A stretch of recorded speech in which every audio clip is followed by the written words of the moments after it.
बच्चों, आपके सामने 80 शब्द प्रति मिनट गति का डिक्टेशन दे रहा हूँ। डिक्टेशन में जो एडवांस फ्रेजेस आ रहे हैं, पहले आप उसको देखें। अनुकूल स्थिति में, अनुकूल स्थिति में,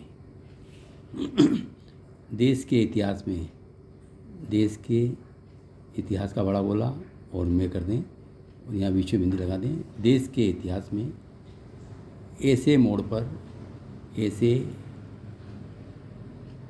और मर को डबल कर दें, ऐसे मोड़ पर अनुकूल हो जाते हैं, अनुकूल हो जाते हैं।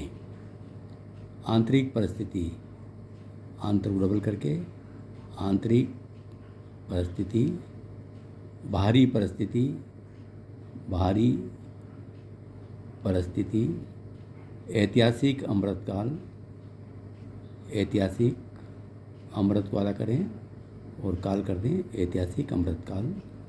विश्व की बड़ी अर्थव्यवस्था, विश्व की ब से बड़ी डाउनवर्ड रख करके अर्थव्यवस्था, एसटी लूप लगाएं यहाँ पर। हर बड़ा देश, हर बड़ा देश। एक ध्रुवी दुनिया, एक ध्रुवी बीच में काटें और दुनिया के लिए नया लगा दें। मित्र देश, मित्र को डबल कर दें और देश कर दें, मित्र देश। इस समय सबको ज़रूरत है, इस समय सबको ज़रूरत है। राजकीय यात्रा, राजकीय यात्रा,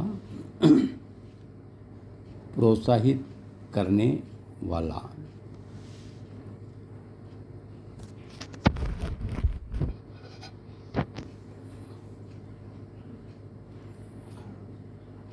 प्रोत्साहित करने वाला, प्रोत्साहित करने वाला। भारत को ज़रूरत है, भारत को ज़रूरत है। अंकुश लगा सकते हैं, अंकुश लगा सके। रोजगार के अवसर, रोजगार के अवसर। कुछ हद तक, कुछ हक वाला करें और तक कर दें, कुछ हद तक। स्वच्छ ऊर्जा शक्ति, स्वच्छ ऊर्जा शक्ति, तक आंकड़ा लगा दें, स्वच्छ ऊर्जा शक्ति। जलवायु के लिए, जल, जल देखें, जलवायु के लिए, ये शक्ति में तक आंकड़ा लगाया। सबसे बड़ा ग्राहक, सबसे बड़ा ग्राहक। आलोचना कर रहे हैं, आलोचना कर रहे हैं। तो बच्चों, ये इस डिक्टेशन में जो आउटलाइन आ रही वो मैंने आपको बताई। अब आप डिक्टेशन लिखें।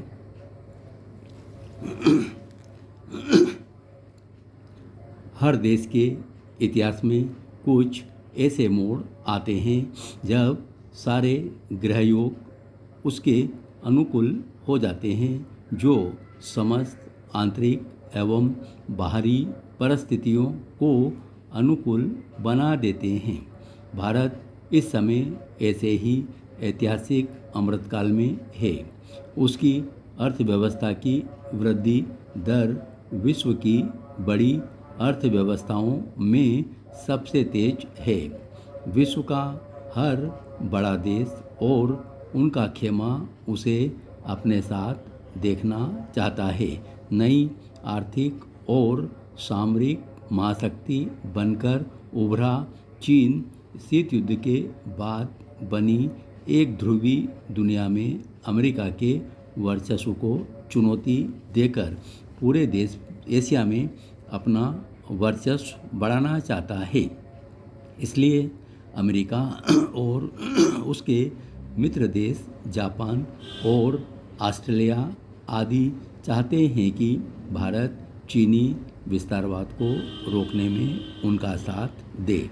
चीन चाहता है कि भारत अमेरिका की गुटबाजी से दूर रहे और एशिया को अमेरिकी वर्चस्व से मुक्त कराने में उसका और रूस का साथ दे। यूरो चाहता है कि भारत यूक्रेन पर रूसी हमले की निंदा करे और रूस के विरुद्ध आर्थिक एवं कूटनीतिक लामबंदी में उसका साथ दे। दक्षिणी गोलार्ध के देश चाहते हैं कि भारत उत्तरी गोलार्ध के देशों से जलवायु न्याय दिलाने में उनका साथ दे। अपने अपने हितों के लिए भारत की इस समय सबको ज़रूरत है। प्रधानमंत्री मोदी की अमेरिका यात्रा इसी अनुकूल ग्रहयोग में हो रही है। यह उनकी पहली राजकीय यात्रा है। अमेरिका की राजकीय यात्रा का न्योता राष्ट्रपति के विशेष आग्रह पर और अमेरिका के बहुत ही अंतरंग एवं संधि मित्र देशों के राष्ट्राध्यक्ष को ही दिया जाता है। मोदी की यात्रा को राजकीय यात्रा का सम्मान देना संकेत देता है कि राष्ट्रपति बाइडेन यूक्रेन पर रूसी हमले के विरोध में साथ न देने जैसी बातों को भुलाकर व्यापक सामरिक एवं आर्थिक हितों को देखते हुए संबंधों को और प्रगाढ़ करना चाहते हैं।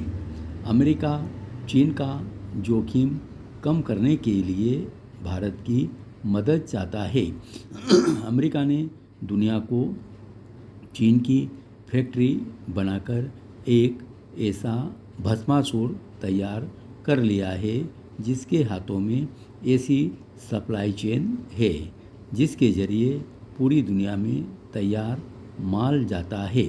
कोविड महामारी के लॉकडाउन और यूक्रेन युद्ध से साबित हुआ कि सप्लाई चेन का चालू रहना कितना ज़रूरी है और एक ही सप्लाई चेन पर निर्भर कितनी खतरनाक होती है। इसलिए अमेरिका और यूरोप हिंद चीन देशों और भारत को सप्लाई चेन का विकल्प बनाना चाहते हैं। वियतनाम जैसे हिंद चीनी देशों में चीन जैसी तानाशाही है और वे बहुत छोटे भी हैं, तो इसके लिए भारत को चुना जा रहा है।